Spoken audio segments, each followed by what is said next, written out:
తిరుపతిలో ఈ ఏడాది ఏప్రిల్ 7న ఆంధ్రజ్యోతి ప్రతులు ఏబిఎన్ ఆంధ్రజ్యోతి ఎండి వేమూరి రాధాకృష్ణ ఫోటోలను దహనం చేసిన ఘటనపై నమోదైనటువంటి కేసులో పోలీసులు చర్యలు ప్రారంభించారు. నిందితులుగా ఉన్న వైసీపీ నేత మాజీ ఎమ్మెల్యే భూమన కరుణాకర్ రెడ్డి, మాజీ మంత్రి ఆర్కే రోజాకు తిరుపతి పోలీసులు నోటీసులు ఇచ్చారు. భూమనను ఇవాళ పోలీస్ స్టేషన్లో విచారణ అధికారి ఎదుట హాజరు కావాలని పేర్కొన్నారు. రోజాను 30న రమ్మన్నారు. ఇక కరుణాకర్ రెడ్డి కుమారుడు భూమన అభినయ్కి కూడా నోటీసులు ఇవ్వనున్నట్లు తెలిసింది.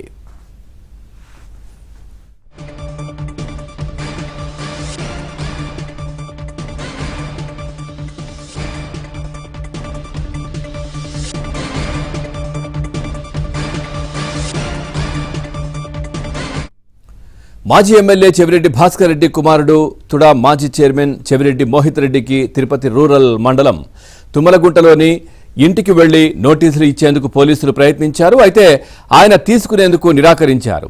తన తండ్రితో మాట్లాడాక తీసుకుంటానని స్పష్టం చేశారు.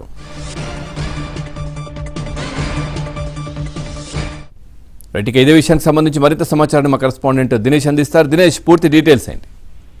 పవన్, ఏప్రిల్ 7వ తారీఖున మన ఎండి గారు రాసినటువంటి ఆర్టికల్ కి సంబంధించి రాజధానికి సంబంధించిన అంశాల్లో వైసీపీ నేతల వైఖరి పైన రాయడం జరిగింది. ఈ నేపథ్యంలో ఆ ఆర్టికల్ సంబంధించి కావాలని రాద్ధాంతం చేయాలని చెప్పి లేని విషయాల్ని ఉన్నది అన్నట్టుగా ఒక ప్రచారం చేయడానికి పూనుకున్న పరిస్థితి ఉంది. ఈ నేపథ్యంలో 7వ తేదీ తిరుపతిలో ఉండే డిపిఆర్ కళ్యాణ మండపం దగ్గర వైసీపీ శ్రేణులు పెద్ద ఎత్తున భూమిగూడి ఏబిఎన్ ఆంధ్రజ్యోతికి సంబంధించిన కార్యాలయాలు ముట్టడించాలనే ప్రయత్నం చేసినప్పుడు అది విఫలం చేయడానికి పోలీసులు పెద్ద ఎత్తున కళ్యాణ మండపం వెలుపల ఉండి వాళ్ళని అడ్డుకోవడం జరిగింది. అయితే అడ్డుకుంటే పత్రికలను కావచ్చు, అలాగే మన ఎండి రాధాకృష్ణ గారి ఫోటోలు కావచ్చు, వీటిని ధ్వంసం చేసే ప్రయత్నం చేశారు. ఈ నేపథ్యంలో ఆ కేసుకు సంబంధించి నోటీసులు మాజీ మంత్రి రోజాకు, అలాగే తిరుపతి మాజీ ఎమ్మెల్యే కరుణాకర్ రెడ్డి వీళ్ళకి, అలాగే ఆయన కుమారుడు అభినయ్ రెడ్డి కూడా వాళ్ళిద్దరికి ఇచ్చారు. ఇంకా చంద్రగిరి ఇన్ఛార్జి కావచ్చు, తిరుపతి చీఫ్ ఇన్ఛార్జి కావచ్చు, భూమన అభినయ్ రెడ్డి, చెవిరెడ్డి మోహిత్ రెడ్డి వీళ్ళకి వాళ్ళిద్దరికి ఇవ్వలేదు. అభినయ్ రెడ్డికి ఊర్లో లేని దాని వల్ల ఇవ్వలేదు.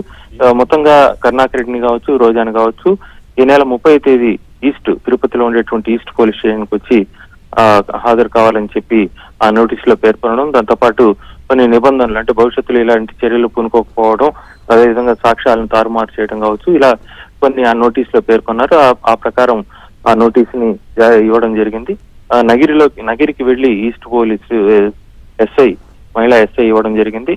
అలాగే కరుణాకర్ రెడ్డి ఇంటికి కూడా మహిళా ఎస్ఐ వెళ్లి ఇవ్వడం జరిగింది.